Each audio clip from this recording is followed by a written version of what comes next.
c'est un peu spécial quand même. Les gens n'ont pas les mêmes bagages souvent que dans d'autres pays. C'est un peu plus lourd quelquefois. Alors on essaie d'arranger tout le monde. C'est pas toujours facile, mais enfin on essaye. Et je crois que les Calédoniens n'ont pas la même idée du temps que les Européens. Alors, peut-être que si on va un peu plus lentement que l'avion, ça leur plaît quand même. Touché marée par la mer, l'une des 4 îles Loyauté avec Tiga, Uvea et Lifu, s'est perpétuée une longue tradition d'hospitalité. Des navigateurs polynésiens aux missionnaires français, des trafiquants australiens aux baleiniers anglais. Nodé Nengone, en pays de marée, une terre, des cultures, une langue, un peuple et une identité. Composé de 8 districts, les 8000 Maréens vivent en tribu. Un environnement clanique, une autorité coutumière respectée. La force de la coutume est symbolisée par l'igname, qui marque les devoirs du Maréen vis-à-vis de sa société. Plus qu'un féculent, il rythme le calendrier des hommes, de la naissance à la mort, et il affirme l'identité du pays dans ses relations coutumières. De juillet à octobre, parce qu'il vient d'être récolté, toute l'île célèbre ses mariages dans la plus pure tradition kanak. Et il est interdit par décret coutumier de dépasser cette période.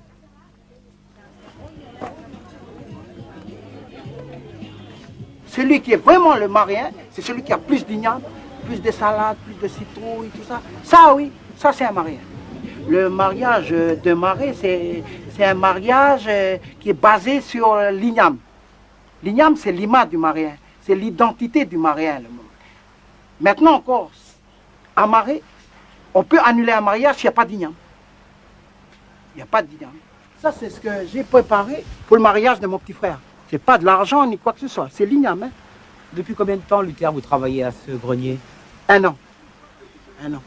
Il faut 1 an pour que j'ai toutes les ignames pour le mariage de mon petit frère. Luther, tous ces ignames, ils vont être mangés pendant le mariage ou pas forcément? Pas forcément. Parce qu'il va y avoir des échanges. Il y aura la part, parce que dans les échanges, c'est quoi? Il y aura la part des invités. Et deuxièmement, il y aura la part de la maman de la mariée. Pourquoi la maman de la mariée? Parce que si on a eu la fille maintenant, c'est un peu grâce à elle. Elle a enfanté cet enfant. Donc il faut la reconnaissance de l'allaitement. En marée, on dit Douré Amimini. Douré Amimini, ça veut dire c'est la reconnaissance de l'allaitement de l'enfant. Le plan de la mariée, elle est là pour être satisfait. Ah oui. C'est-à-dire qu'il faut qu'il soit là. On l'appelle pour manger, on l'appelle. Elle doit rien faire que rester là, à être gâtée partout. Le mariage se déroule toujours dans le clan du garçon. La veille, jusque tard dans la nuit, les aînés vont accueillir les familles arrivées par bateau, de Lifu, d'Uvea ou de la Grande Terre. Et c'est l'occasion de recevoir les présents et de régler par de longues discussions d'éventuels litiges passés.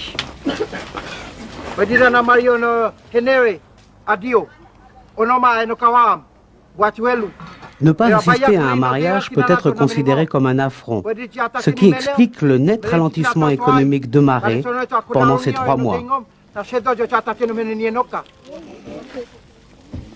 C'est coutumièrement, c'est toujours le premier geste qu'on fait. Toujours le fait. S'il n'y a pas de la monnaie ou c'est une boîte d'allumettes ou un tabac bâton ou je sais pas moi, un bout de tissu. Mais c'est pour dire que On est là. je viens et en plus je m'abaisse. Et est-ce que tu es content de me recevoir? Alors c'est à lui et tout ça, c'est très important. Ça signifie beaucoup de choses. Le jour de la cérémonie coutumière, tant attendue, est enfin arrivé. Les jeunes garçons de la tribu du marié ont la responsabilité du bougna. Le nombre d'invités n'est jamais connu par avance. La famille de la mariée peut venir avec 50, 200 ou 400 personnes. Tout est prévu en grand. Il est temps maintenant de sortir les ignames du grenier. Luther installe en premier son tas, le plus important, et chaque clan déposera le sien en cercle autour.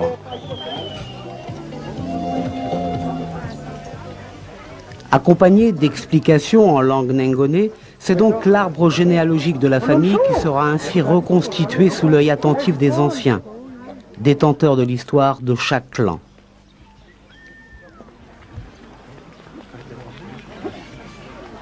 À droite du cercle, c'est le côté paternel du marié. À gauche, le côté maternel.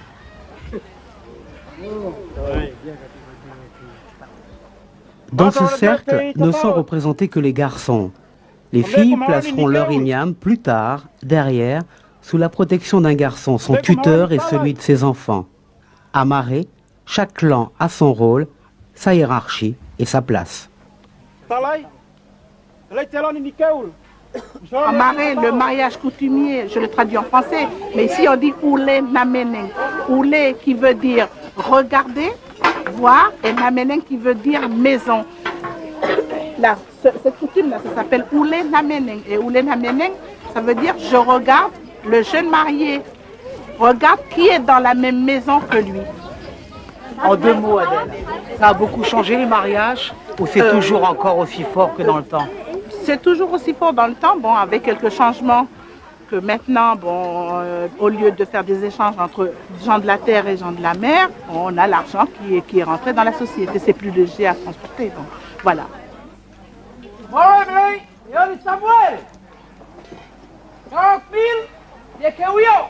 4 heures plus tard, une fois la généalogie terminée, les frères du marié vont annoncer à l'assemblée les cadeaux de chaque clan. Igname, argent, animaux.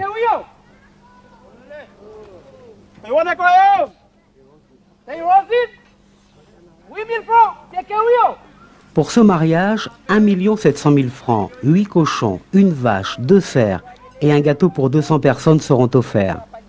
L'argent sera divisé en 4 parts, allant par ordre d'importance à la famille de la mariée, à la maman de la mariée, au jeune marié et à l'oncle utérin du marié.